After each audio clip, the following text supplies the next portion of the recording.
All right, good evening, everyone. Welcome to The Den with Coach Seth Parr. We are live from Nanda's Tex-Mex in Anna. This show is brought to you by yes, that's right. Show's brought to you by great Coyote sponsors like Country Charm Coffee, Pin Oaks Christian Fellowship, and the Coyote Football Network is brought to you by City Park Development. We are hosted by them, and it is such a privilege for us. But it is clear tonight, as I sit here, that it is not Coach Seth Parr sitting to my left. It is none other than our star wide receiver, Ronald Bell Jr. in the house. Come on, let's hear it for Mr. Bell over here. Little RBJ love to start the night. Oh, how you feeling, man? I'm feeling good. This is second round, like we go into areas. So tell me what's on your mind as you kind of get ready for this game. Just to keep winning and the team to keep striving. All right. Now, look, there's a lot of stuff going on. This last week was a big week for Ronald Bell and his family, right? Yes, sir. You guys had a lot happening. FanDuel released a documentary about, some adversity in your life, and I think everybody in here has seen that documentary, yes? If you haven't, go watch it. I know the Anna Coyote football Facebook page and Twitter page and all that tweeted it out and made sure the link is available, so make sure you watch it. Yeah, so, and tell us just a little bit about the making of that, kind of what that means to you, and just kind of talk a little bit about that piece that's out there about your family and what that means to you. First, I'm just grateful to be able to share my story with everyone and let everybody get a piece of that side of my life. In the process of that, it was different because I never really explained my story on camera to nobody. So I'm just thankful, and I'm thankful for y'all for watching that. Well, so let me ask you. You're a pretty quiet and private person, I think, by nature, right? So what was that like? What were your emotions going into it as you knew this documentary was going to come out about your brother, your family, and how you guys have gone through some things in your life? Kind of where were you at emotionally? And then maybe talk to me about how your brothers, your teammates, came alongside you to support you during that time. Can you repeat that one more time? Yeah. So let's start with this. What were your emotions as you knew that documentary was going to come out, being such a private person like you are? I really wasn't fazed by it. I knew I would have to tell a story anyway, so it was just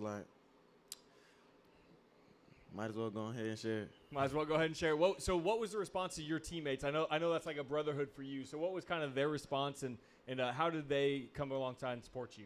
They were just proud that I came out and just said everything because they know how hard it is on me, and I appreciate all my teammates for being there for me all the time. There you go. I think that's a big thing, right? We've started hearing it a lot in the interviews. Maybe speak to this as we kind of talk about a few different things. But we've heard a lot of your teammates talk about how this is more than just a team, right? This is more than just a collection of players, but you guys are really starting to feel like a family, like a brotherhood there. What does that do for a team when you move from just people playing together to feeling like you're brothers and you're in it together? When you're playing for your brothers, it eliminates the individual things like you playing for yourself. Like, for example, last week I made a big play for 50-something yards, and Ace, he came through with a big block for me, not playing for himself, playing for everybody on the field. Yes, sir. Ace Trailer blocking for days. He's continuing to block. Yep. That's kind of the joke on our stat show is Ace Trailer is still blocking right now. Even on Wednesday after the game, he is still laying down blocks. Well, let's transition a little bit. That was a peak moment, I think, in terms of telling your story. But the story this year is a little different, right? It's not written. You're still writing it every week. You're coming off a last year's state championship run. How has that experience helped you this year as you guys are entering into playoffs? Going into the first round of the playoffs last year, I wasn't playing, but I still was in every meeting and everything. Mm-hmm. So we knew that people were picking us to lose in the first round last year, and we made some people upset, and we know we can continue to do that. Well, so as you guys went further in the playoffs, you gained more experience, right? Yes. Do you feel like that was a benefit to y'all's side on Friday night, having so many guys that have been there in deep runs, whether they're playing in the game or not, but just being in that atmosphere? Do you think that benefited you guys, and how so? Yeah, I think it benefited us just that everybody had that experience and knowing what the atmosphere is like and just going out there and play the game. Well, there you go. So you go out and play the game, and you do it well enough over a period of time, you start getting some interest from next level, right? You start seeing colleges take notice of the things that are going on in your life, and we've got several guys who have that happening, and you're one of them. I want to give you a chance to talk a little bit about your recruitment and just share a little bit kind of what's on your heart as you kind of start stepping into that world.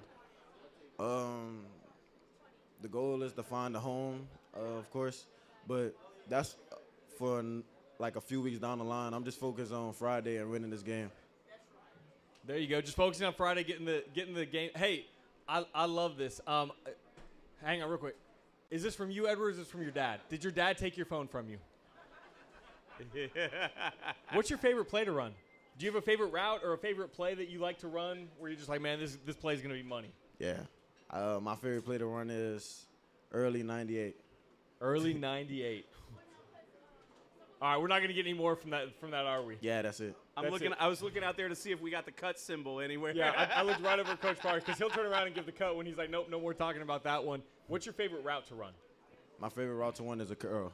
You like the curl, get the ball in your hands and just make something happen? Yes, sir. Because that's what you do. That's what you do. It's got to take more than one guy to bring you down. That's what we've seen this year. Yes, sir. Hey, I want to know. This isn't a question that we had scripted.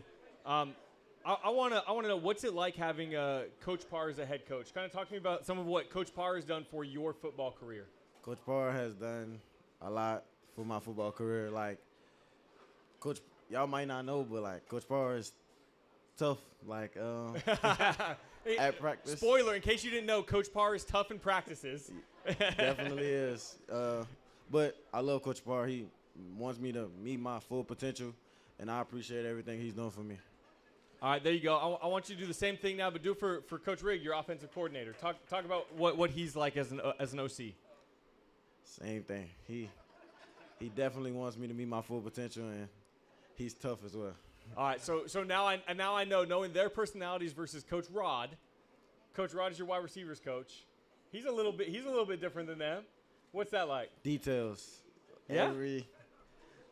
Every detail he on me about.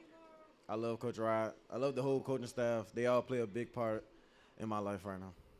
There you go. Nice. Any other questions for RBJ? I think he's done a great job. Guys, let's give it up for Ronald Bell as he has joined us tonight.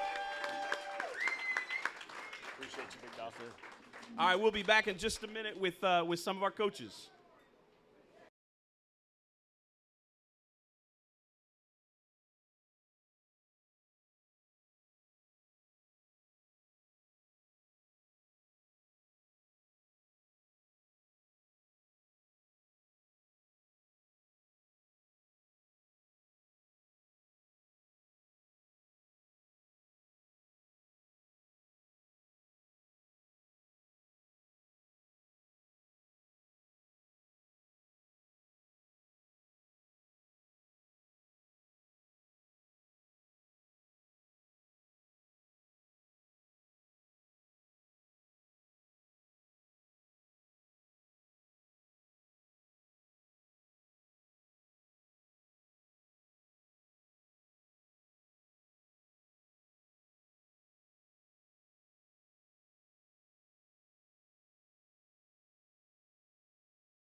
All right, guys, we are back. We are joined by none other than, I took your intro, Blake. Go ahead. We are joined by none other than Coach Seth Parr. Let's welcome Coach to the show.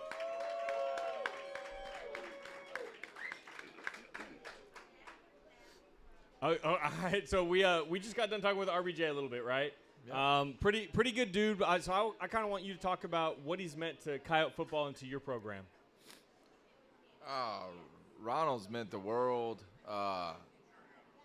to me because we came in and you always hear about guys moving in and they're going to move in and I want to play football.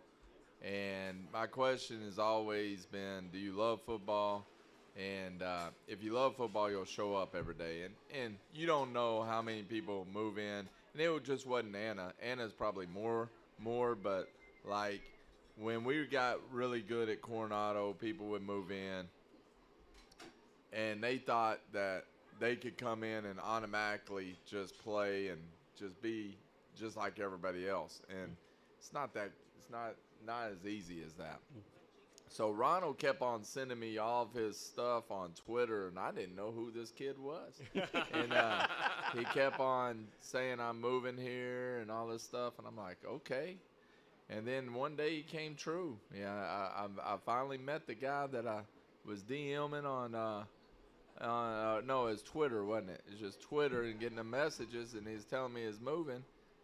And you know, I think God puts people in places that they belong, and I needed Ronald, and our team needed Ronald when he came here, because we needed to learn a level of toughness. We needed to learn a level of hustle with that first group, that team last year. And he led the whole – we got GPS on a lot of our kids where it tracks them, and Ronald would lead – the whole practices in sprint yardage. And he ran more than anybody. And sprint yardage it takes your acceleration over 15 miles per hour, and it would track him, and he did over, I think it was 7 miles one practice of sprint yardage. And probably why his hips hurting now. But he earned everybody's respect on the team, not because he talked about it, is because he was that. And I saw Ronald when he came in, and I would just, okay. And then when I saw him go through the drills and work out and show each day that he was, he meant what he said. And that brought, that was just part of our state championship last year. It was that, because he brought a whole group of people together. He doesn't realize it, but that's the truth. And then, when he got hurt, I think he helped bring a community together. So he had so many people that came and helped him out, helped his family out, and showed everybody kind of put down what they were doing to help a young man out that they didn't really know and they just knew of. So that tells you how special you are when other people who don't know you will go out of their way. And it tells you how special a community is, that they go out of their way to help people. And that's what I saw with Ronald. But another thing is, when I see Ronald's little brother, is that brother or sister? Yeah, little sister. And she won't go anywhere without Ronald. And she just hangs on him and goes. When I went over there to the bed, she would not leave that bed that he was in. And that just not tells me he's a good person. He's a good brother. And, I try to tell him this, you're not playing. A scholarship does not guarantee you. You already honored your brother the way you do things and go through life.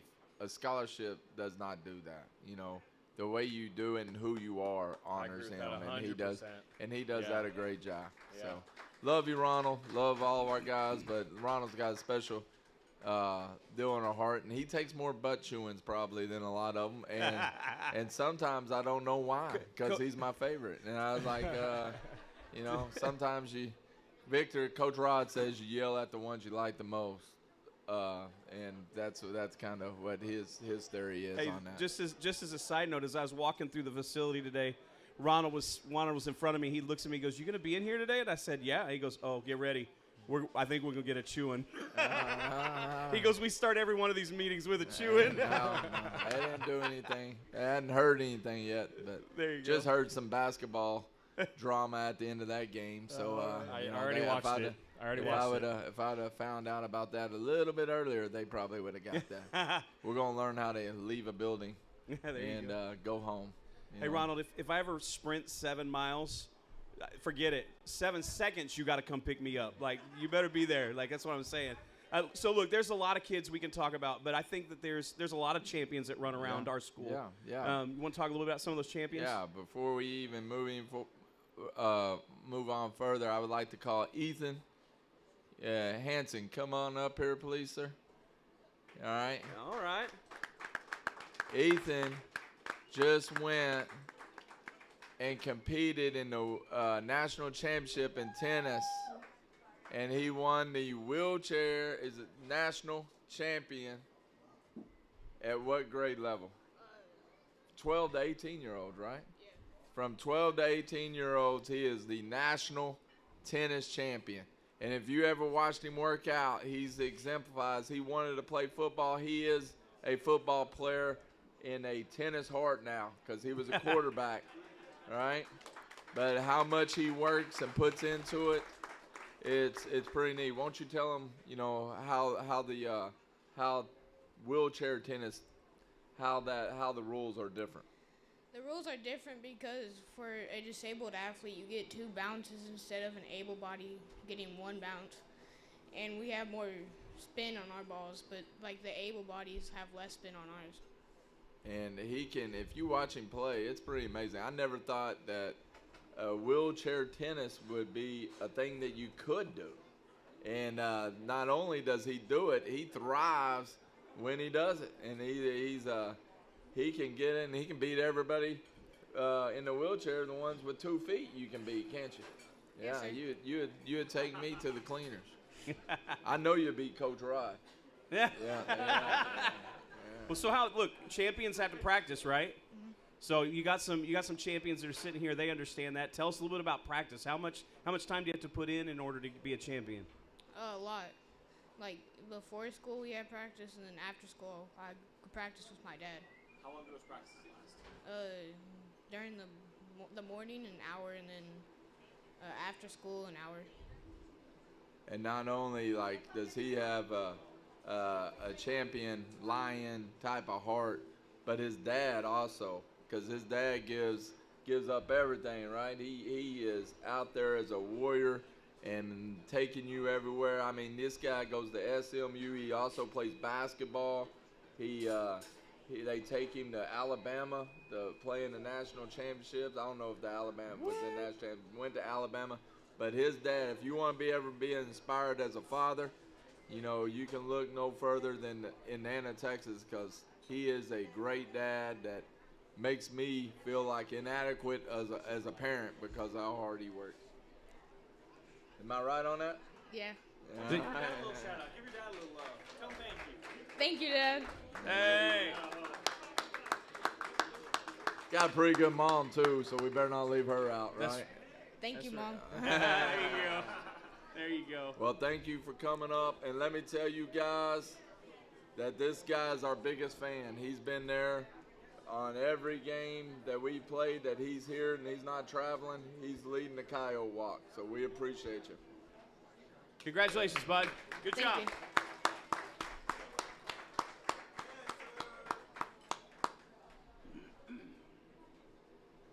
Well, a good impromptu moment by Coach. Hey, I love it. We got an audible call on the show. I like it. I like it. So let's talk about Colleyville Heritage. Let's look back just for a little bit. Tell us about our team's performance this last Friday. I thought we played really hard, and we didn't play very clean on offense a lot of times, but I thought we played hard, and sometimes when you play hard and you play fast and you play physical, a lot of your mistakes can get taken down because you're playing so hard. You can make up for it. I always say if you make a mistake, just do it really, really well or do it really, really fast and nobody knows about it. And we were able to do that, and I think we took control of the game, and I think we had control of the game the whole game. I wasn't really worried at 10-7. I thought we could go out there and win, go score, and then kind of separate ourselves. And I thought the offensive line did really well. I thought the receivers, it was a whole team effort on offense. And then flip that to the defensive side. When I saw them making their stops, I knew that allowed us to get into a rhythm on the offense. And because of the defense playing so well, it allowed the offense to get in a rhythm. And when we got ahead, we played real complimentary football. And then they started trying to throw it, and we were sacking them and getting there, making plays, and being able to play good pass defense. Then we held them on 4th down a couple of times inside the 20-yard line, our own 20-yard line, and allowed us to score again and did really, really well. Kickoffs did well. We had to go back to practice on some field goal block this week. We allowed some leakage in that deal. I thought they did a really good job of preparing for our field goal team, so we've had to go to practice on that and fix that problem. Hey, I think there was a really special moment this week. Ann put it out on a Facebook for us. It was an email that came in from a Colleyville Heritage parent, right? And it was about the captain's meeting that happened before the game. And so I kind of want to know what did that. So for people who don't know, essentially our captains went out, and it was a Colleyville Heritage player and his younger brother, correct, that were the captains. Yep. And our young men that were the captains for that night made sure to take the time to greet the younger brother, make him feel part of that ceremony. And the parent was kind of reflecting on the quality and character of these young men in your program. So what did that mean to you to get an email like that? It's always good to hear great things, but it didn't surprise me that our kids are going to be like that. I think overall, to other people, they're really nice and genuine. All right? And I think that was a genuine moment. I don't think they go and act that they are like that naturally. Now, you get them together. Now, I told them Thursday night they wouldn't have thought that about these guys. And they're all fighting, and they're all wanting to get after each other. And I was like, y'all just need to go home. And but to other people, I think they are good people. I think they're good kids. And I think, I always say when you win, you got two ways to look. Everybody likes the University of Miami and, flaunt and everything. That's fun and it's cool at times, and it allows no responsibility, though. There is no responsibility of how you act, how you handle, how you affect other people, how you make other people feel. There's zero consequences of what you do when you act like that, because it's all selfish and you are generated. You are wanting to be seen, and you don't care about how anybody else is done. And I don't want to have a selfish team. I don't think selfish teams win all the time. I think really good teams that win have great character, and it will take out, you win the game, you shake the hand, you go and respect your opponent, but you respect everything around you. When you respect how you are and how you do everything outside of football, you'll respect the game more. And that's kind of what I want on my team is, I don't want to be the show after we win and rub your face in it. We can talk about that in the locker room and have a good time with it, but I want everybody to know that these guys, they carry themselves with a standard, and there's a reason they're good. Well, off camera right now, what most people can't see unless they're here live in person, you got a group of 5 players tonight sitting up here having dinner together, and you got a kicker on the far side, you got a lineman, a running back, and a couple wide receivers / safety, free safety. So if we're gonna do that, then we got a running back / linebacker / DN / you know what I mean. Kickoff coverage / you know what I mean. You give me. I think all these guys are playing in multiple positions, but they're all there together. They're all having dinner together, and it's kind of a ragtag group of dudes. So. I like that when we get here is that everybody likes hanging around everybody. For most part, there's sometimes they don't like each other, but 99% of the time that they don't like, it's they Dez, like each right? other. Dez is the one that don't like everybody. He's a fighter, right? No, Dez the fighter. Dez got a little sneaky to him. Don't get your. Dez is not a normal kicker. He's got his little. He'll take his little shots on them as well. But so he's a football player. He's not just a normal soccer guy, right? There you go. Well, hey, so I'll speak real quick to just the quality and character of your team as that game's getting ready to wind down, right? And they're getting ready for the handshake line on Friday night against Colleyville Heritage, and we're on the sidelines getting film, things like that. they were audibly reminding each other, hey, carry yourselves with class. Don't rub anything in, right? Go shake their hands, tell them good game, congratulate them on the season they had, and then we'll go celebrate in the locker room together. And I think that's the mark of maturity when you have teammates that are reminding themselves of the correct way to carry themselves. Yeah. And so I think that's just to kind of second what you were saying about that. Well, you can either be, Alabama, they're going to have less problems than when Miami goes in the early 90s. And I'm not talking about the Miami now. The ones that everybody liked to watch, and when I was a kid, I liked that. I said, man, I want to be like those guys. And then when you get older, you're like, well, being like that, there's a lot of explosions you set off, and you're not the one that's cleaning it up. Yeah. And you're letting other people clean up your mess that you created. And we don't want to create messes. We want to help be a problem solver instead of a problem. We don't want to be a problem. We want to be a problem solver. There you go. Well, hey, let's transition to this coming Friday night a little bit. Abilene Wiley might be a familiar opponent for you, having come from out west and been out there for a number of years, right? But for the majority of the fans and our audience watching in person and online, they're going to be an unfamiliar opponent. Yeah. So kind of talk to us a little bit about what you've seen on film, kind of what do they like to run on offense, on defense, kind of educate our fans a little bit about what we might expect from them on Friday night without giving away your game plan, obviously. Abilene Wiley is one of the first West Texas teams to win a state championship. I think they won in around 2016 or somewhere in there. Then they went back in another year and won it. Might have been early 2000s, but they were one of the first teams to ever have an indoor. And so so they were in Abilene, and we were practicing at their place, and it's just a really nice part of Abilene.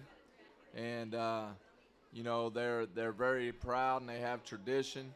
And Case Keenum, who is my ball boy, I coached with his dad. His dad was our head coach at McMurray, and Case Keenum was from Abilene Wiley, so he won the state championship. So if you ever watch Case Keenum play quarterback for the Minnesota Vikings or the or Houston Texans. You're speaking his language. You say the Vikings. Skull, baby. Yeah, they Skull. messed up when they let him go. But Case is from there. So it's really, they're a separate ISD from Abilene. So it's a newer part, and they kind of broke away. And so they got a lot of tradition. I never really played them because they were a class below me. Okay. And we knew of them. We played them in baseball and all that kind of stuff. But I never really had to deal with them. But, no, we got a lot of respect for them. Well, so what might we see from them offensively? Like, I know their quarterback had 6 touchdowns in their first-round matchup. What is it that they kind of like to do? Do they have a pet formation they like? Are they similar to how our offense is, et cetera? I hadn't watched very much of their defense. When I watch their offense, when I watch their offense, it's usually on YouTube. I'm watching the games, and I'm trying to see the flow of the game. But when you only got 1 week to prepare, I do a lot of the offensive side too, so I'm preparing for that. And I go and ask Coach Severe what we're going to do, and then I kind of manage of what type of game we have to call in order to make sure that we're playing complementary football. So I know they like to run the football. I know one of their running backs has not played in a couple of weeks, one of their good ones. And but they're going to take shots down the field, and they're going to try to get explosion shots. They don't have a passing game quite like ours, as far as that's the main emphasis. And then we run it with the as an option after the pass. So we set our run up with our pass, but they're more of a run team that will set up explosion passes. We're trying to, get you to go to sleep so you're stopping the run and hit you over the top. Okay. But that's about it. That's all I know about their offense, really. I know their quarterback is a coach's son. Yeah, he is. He is. He's a coach's son. Sorry, I just got a message from somebody else. Yeah. what about their defense? It looked like from the first round matchup, as I was watching a little bit, it looked like they were running kind of a 3-4. Do you feel like that? Yeah, they'll run a 3-4 defense. They'll have a 2 shell, and they'll mix up a cover 2 high look with a 1 safety look and 3-by-1 and quads. They don't blitz much until you get into. Well, better be quiet. I do know they'll use their D line a lot, and they're really a lot undersized on the D line. They try to beat you with speed, so we've had to make some changes with that. But they're more, if you think of gunner, they're more like a gunner. With the defensive line, they're going to try to. I always say they put receivers at D line, and they're trying to be a little bit faster and shoot the gaps with our bigger offensive linemen. There you go. I love it. Hey, any other thoughts you want to give us Friday night heading into our next playoff game? We won't be playing in a brand new stadium, so it's really nice set out there, and I don't know if it's West Texas, not West Texas, in between Stephenville and Granbury. It's really nice, but you know what they don't have is a collection of purple horns. So we need to make sure we bring our horns and bring our people. And this is a good fun zone, people. They don't have very many rules because they're a smaller school, and they just now opened the stadium, so they haven't been corrupted with rules yet. So, there you go. So this is a fun zone is what I hear. So right, we should have no excuses for why the horns are left at home, right? That's right. No. There you go. No red tape. All right, Coach. Well, it's been a great segment. After hearing from Ronald and now you, we're going to run into another segment here. We're going to do something we've never done. So coming up after break, you're going to want to stick around for this. This will be kind of a fun segment. So, Coach, thank you very much, guys. Coach Seth Barr.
All right. Well, hey, we are back. We're doing things a little bit different this time for this final segment.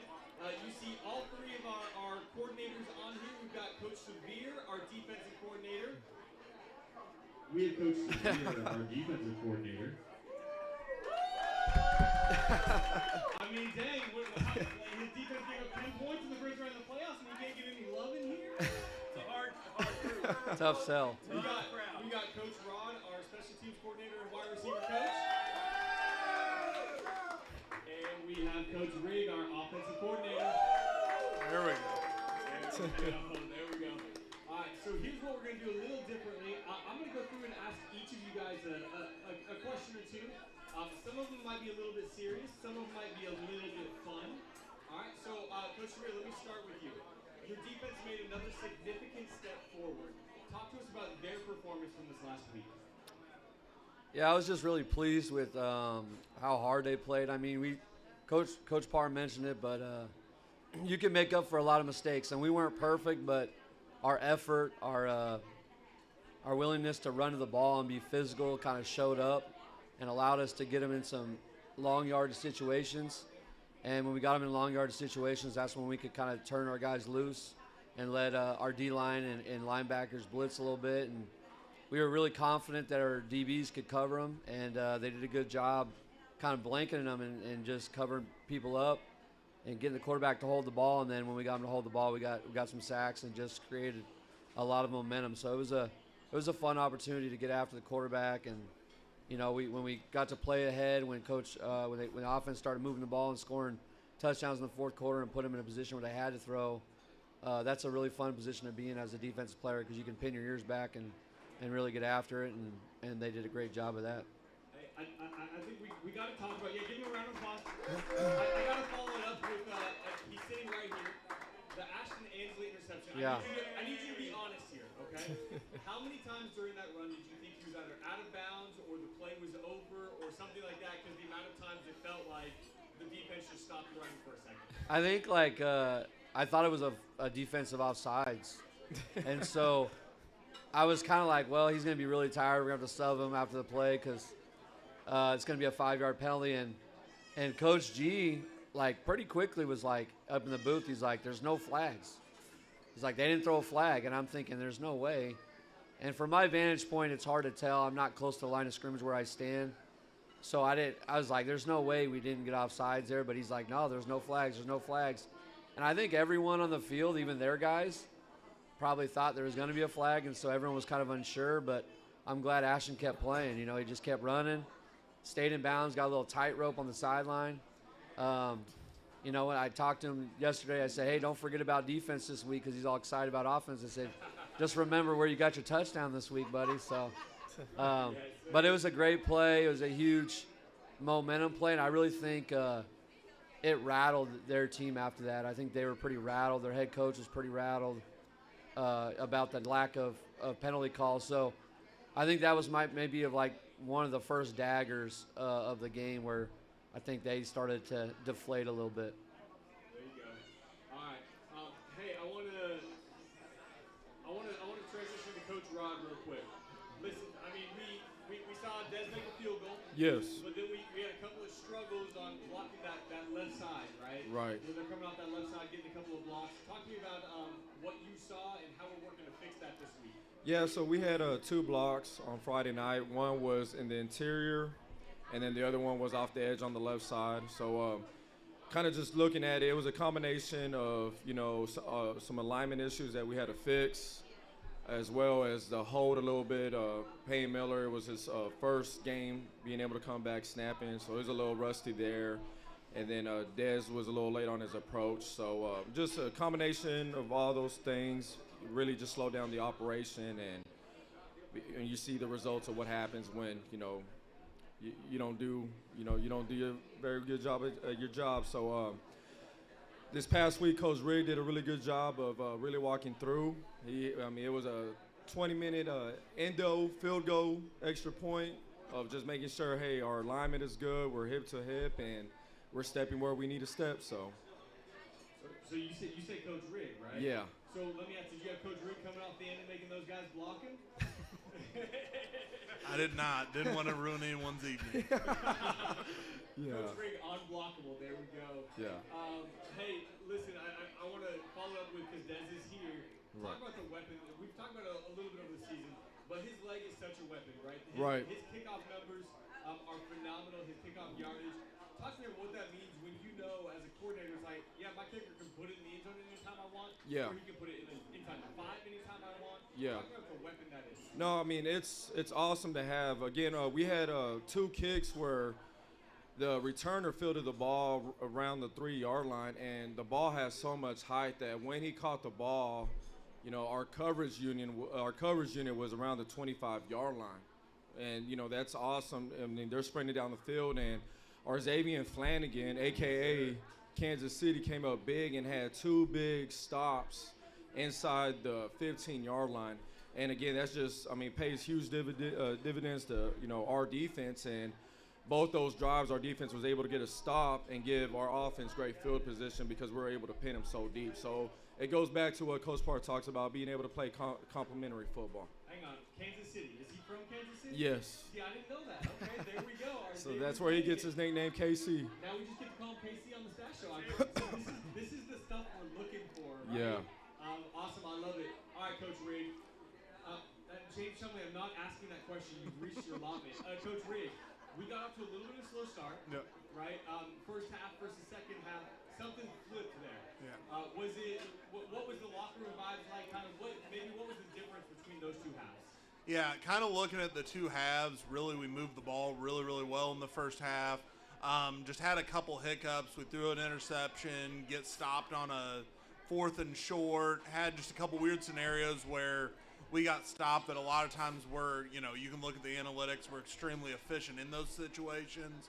And sometimes those situations just kind of pile up one after the other. But the great thing with football is if you're successful and you're moving the ball and you're doing the things you need to be doing, eventually the law of averages kind of work out. So that's kind of what happened in the second half.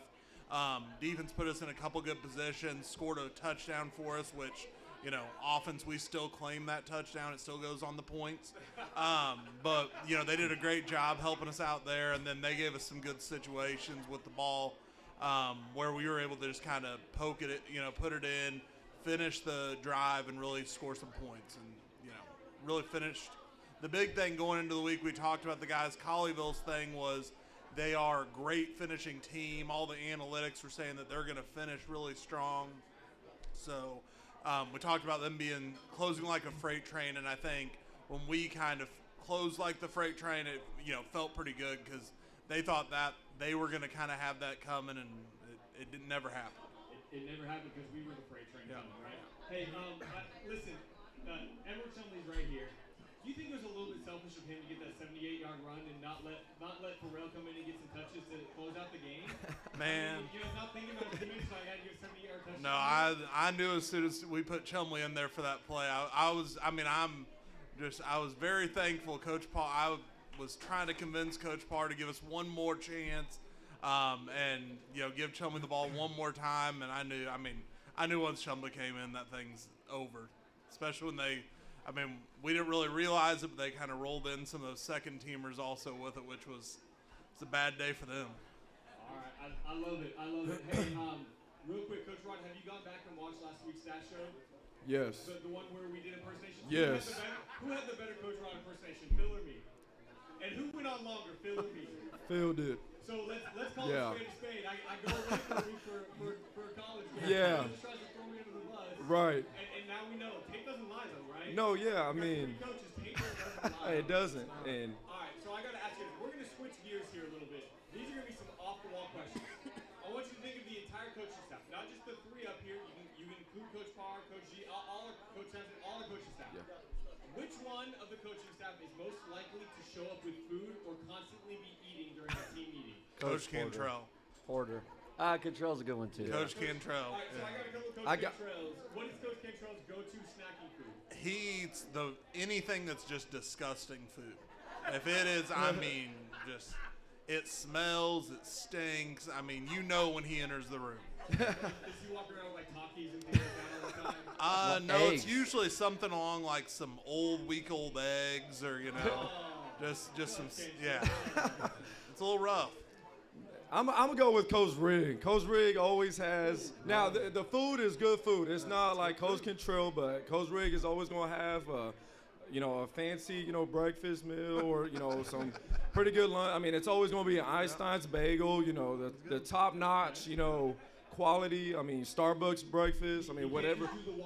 No. It has to be the high class. And it's actually made me a better eater. Because I used to be that guy that would eat whatever, but then I was like, I'm gonna try to get on the Coach Rigg train and start eating good. And yeah, it's a little bit pricey, but that's why I'm broke. But Yeah, I got Coach Rigg on my boat. It's not that other kid that your wife just had or anything like that. It's the Einstein bagel. Coach Segre, you said Coach Porter. Yeah, Coach Porter's constantly eating. I mean, but he eats like whatever's there. He's just gonna whatever's in the fridge, whatever's in the freezer, whatever's on the counter.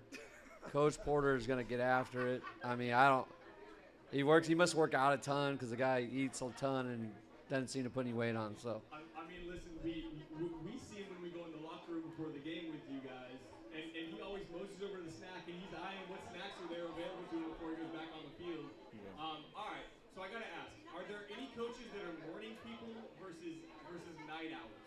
Who are the morning coaches that just wake up bright-eyed, bushy-tailed? I mean, we got a few that struggle to walk in that door at 5:30, but Okay, Coach Ray, you want to name a name? I don't want to. It's been a rough day. Coach Severe, do you want to name a name? No, Coach Ron. they're most of my guys, The so I name can't. that I'm say, and it's because he's it's just gonna be the head coach, Coach Parr. I mean, that guy. I mean, he's up there sometimes at 4:30 in the morning, 4 in the morning. I mean, just. Well, Coach Parr, isn't your conversation with your dad at like 4:45 or 5 a.m. every morning? Somewhere around that. Yeah, he's an early bird, so yeah, I don't know how he does it. All right, so let me ask you this way: which coach is most likely not to be late, but to be the last one in the door? So we're not saying they're late; they're just the last one in the door. Yeah, there's a correlation there. I can't get anything by Coach Ray. James certainly is answering the question for me. Let me ask a different question. This one I'll ask James. Has anyone ate someone else's lunch that's been in the fridge? And what were the consequences if so? I mean, a lot of those are Coach Cantrell's lunch. No one's touching that. He actually, Coach Control was pretty upset today because someone threw away his yogurt. He was pretty excited to eat. So I threw the yogurt away. That yogurt had been sitting in there uncovered since last Wednesday. You be the judge of whether it should have been thrown away. We did. Listen, I'll be the judge right now. You are correct, Coach Rick, having thrown that yogurt away. We did have a situation where we had an odor coming out of the refrigerator, and it was a bowl of rice that was in there for over a month and a half. I think it fermented. So I mean that just. So now so there we see something there that's in there for more than a week, it's going to the trash. So. There you go. Listen, we had to make a similar rule up at the church. Right? We have a sign on our church fridge that says you may not leave food in the fridge. Yeah. Because I would go in there and have to throw stuff away that just shouldn't be seen. Yeah. All right, last question for you guys. All right, I need you to reflect. Which coach is most concerned about their fit? Which coach just has to look the best? Their hair has to be on point. Everything has to be in order. The shoes got to look pretty. Hey, players, which coach? Which coach is most concerned about their fit? Coach G. Coach G? Coach G. Would you guys agree with Coach G? Yeah. I could see it, yeah. that's a good one. Okay. Yeah. I heard a couple of shots for Coach Rod. Does that make you feel any type of way, or you just accept it? Like, I'm just trying to look professional. I mean, didn't know that was. I mean, we got a standard with how we dress, and Coach Parr makes sure that that we follow that standard, and I just try to follow that standard. So, Coach Rod was probably the most upset, not like mad, but disappointed I saw him this year, was when one of his receivers on like a class question said Coach Parr had a better fit than Coach Rod, and Coach Parr made sure to rub that in, and that is probably the most disappointed I saw Coach Rod the whole year. So how much did the receiver run with weighted sleds after that? I mean, he's lucky. I mean, the guy that did, he's lucky. He's I love him to death, but Ace Trailer, I mean, is the one that. But from what Ace was saying, it was the corporate to it was Arzavian Flanagan that answered the question under Ace's name. So. There you go. All right, one more. I got it as a follow-up because some coaches care about how they look. Does one coach have a dirtiest locker or workstation? Oh. Which coach is most likely to have the dirtiest locker or workstation? That's a yes. I mean, Coach Porter's looks like, I mean, a bomb went off. There's socks everywhere, every which way, and then, I mean, I don't want to go too far on Coach Cantrell, but he doesn't have a locker, so he's turned the entire coach's bathroom into his locker. Yeah. It's just, I mean, you don't know what you're going to find around there. Yeah. Anybody else want to weigh in on that one, or you guys just agree we'll move on? Thumbs up. I mean, it's Best coaches show ever. All right. Well, listen, you've heard a lot of this. I'm getting blown up 18 times with the same questions over and over. Listen, I'm gonna let you guys off the hook there. Okay? You've thrown enough coaches into the spotlight. Last one. Is this which player has the dirtiest locker? I gotta ask that one. All right. Which player has the dirtiest locker? Ronald. Ronald Bell. Ronald Bell. Ronald Bell. Ronald Bell, come here. Come here, Ronald Bell. Come here. All right. Dirtiest locker is Ronald Bell Jr. Ronald, do you want to give a chance to respond to that? They told me to put my clothes at the bottom of the. He does. He listens. So the clothes are there because they tell you to put them there, right? He's got his whole I think- closet. I think So the you're just being a good teammate and following the direction of your coaches, right? And Coach Cantrell needs to tell you where to put your clothes better than just at the bottom of your locker, is what we're saying. Yeah, he's got his closet in there, Kobe. Not. Oh, okay. the problem is he puts them in there, but he doesn't always take them out. So kind of linger, It just lingers and the smell festers is what we're saying. Yeah. maybe. Well, hey, let's get out of here on that note. Do me a favor. I want you guys to bring us out on the stat show. We have an ending. We say go Coyotes on 3. I'm gonna count us down. The 3 of you guys give us a go Coyotes, and then we'll end the show. You guys ready? Yeah. All right, on 3. 1, 2, 3. Go. Go Coyotes.